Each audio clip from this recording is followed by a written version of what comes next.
The UN says the founder of WikiLeaks should be a free man. Tonight, he's not going anywhere. I'm Brent Goff, and this is The Day.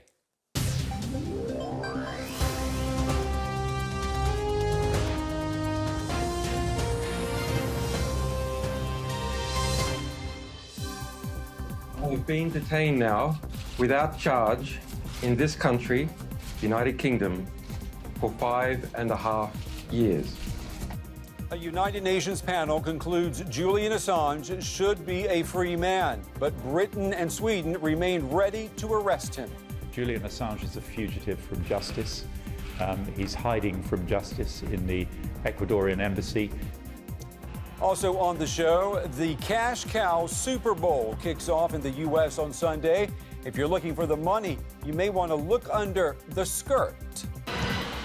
This is a disaster. Who's the genius who puts a girl in heels on a subway brake? The successful, nonsensical Lady Gaga and even Charlie Brown. They're connected to an event that happened a century ago that made many people go Dada. Welcome to the program. A day with much ado about nothing. That would be an accurate assessment of the British and Swedish reaction to a United Nations ruling in the case of Julian Assange. Now, Assange is the founder of WikiLeaks. He is right now where he has been for the past 4 years, inside the Ecuadorian embassy in London. Now, if he walks out, British police remain ready to arrest him and send him to Sweden, where he faces questioning in a rape investigation. Assange maintains it's all a ploy to extradite him to the U.S., where his leaks could lead to an espionage conviction. Well, today, a UN panel concluded that he should be able to leave freely and be paid compensation for the time spent in that tiny embassy. Well, that is not happening. Here's what Assange said earlier. I am tough, I am hardened by this process, in fact, and I can take it. However, what right does this government, or the US government, or the Swedish government have to deny my children their father for 5.5 years? There are good people in the Swedish Foreign Ministry. There are good people in the US State Department. There are even good people in the US military.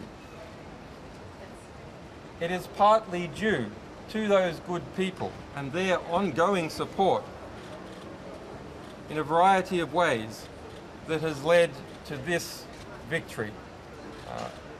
And those people are wise to understand that history is on their side.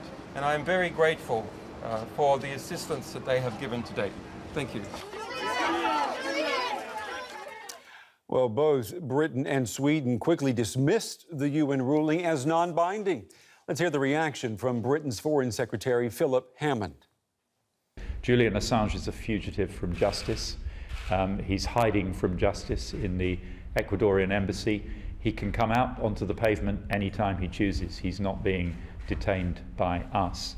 But he will have to face justice in Sweden if he chooses to do so. And it's right that he should not be able to escape justice. This is frankly a ridiculous finding by the working group, and we reject it.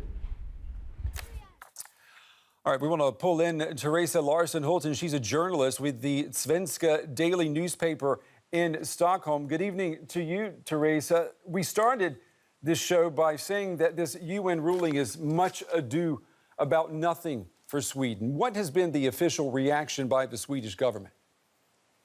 That this is a circus and that we cannot, they have said they cannot and will not influence the courts. But I would say that most Swedes are just sick and tired of this whole story. It's been going on for 5 years, and why doesn't he just want to answer the questions of what happened that night? That something happened. This could go on. Yeah, that is a good question, isn't it, Teresa? Assange says, though, that Sweden would automatically extradite him to the U.S. and there that he would probably face espionage charges. Sweden has not promised that it will not do that. Are people talking about that fear that Assange has? I don't see that happening at all. First of all, there is no public opinion at all of extraditing him to the US. Sweden is a very open society, and we take great pride in being that. We have a Freedom of Information Act in our constitution. The government said this morning that they haven't received a request from the US, and B, that they had no intention whatsoever of extraditing him. And since the public opinion is so against that, I really don't see that happening. We have a very weak government at the moment, and I don't think they would go against the public opinion in that way. Also, one has to remember that Julian Assange was considered a hero in Sweden until 2010. He was greatly celebrated in this country, and, well, up until this happened. Up until this happened, a lot of people have been wondering, Teresa, why don't the prosecutor from Sweden, Swedish authorities, why don't they go to the Ecuadorian embassy in London and question him there? I mean, do you know the answer to that? First, they said that they didn't want to do that because it would lower the quality of the interrogation. I don't know why that would do that, but according to the prosecution, it would do that. And then last spring, they changed their minds and said that they would go to London and they would need Assange's, he would need to approve of it. But they never got the approval from Assange. That's the official version, at least. Okay, that's the official version. What about the two women in this case, the two women who say that they were sexually assaulted, that they were raped by Julian Assange? Are they in the public light at all right now? No, they're not. One of the lawyers is, and she said this morning that this is just ridiculous what's going on, and she was really upset about, you know, the Justice for Assange quote that he had on the screen behind him. She said, "Justice for Assange. What's justice for these women?" And no, they have avoided the limelight. Yeah, and I mean, you had mentioned this earlier, there have been comparisons of Julian Assange with Edward Snowden, a whistleblower who's being punished now by a system that no one wants to challenge. Is Assange a second Snowden in Sweden right now? He is in a way. I mean, both Snowden and Assange has been considered as, I mean, they are not considered as spies in this country at all. I mean, what they have done is considered just by most people. So you could compare them, yes. You could compare them. There have even been discussions.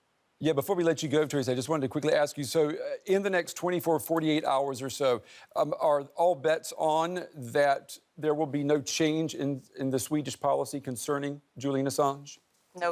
No change whatsoever. Okay. All right. Teresa Larsson-Hultin there, a journalist in Stockholm with the Svenska daily newspaper. Teresa, thank you very much for talking with us.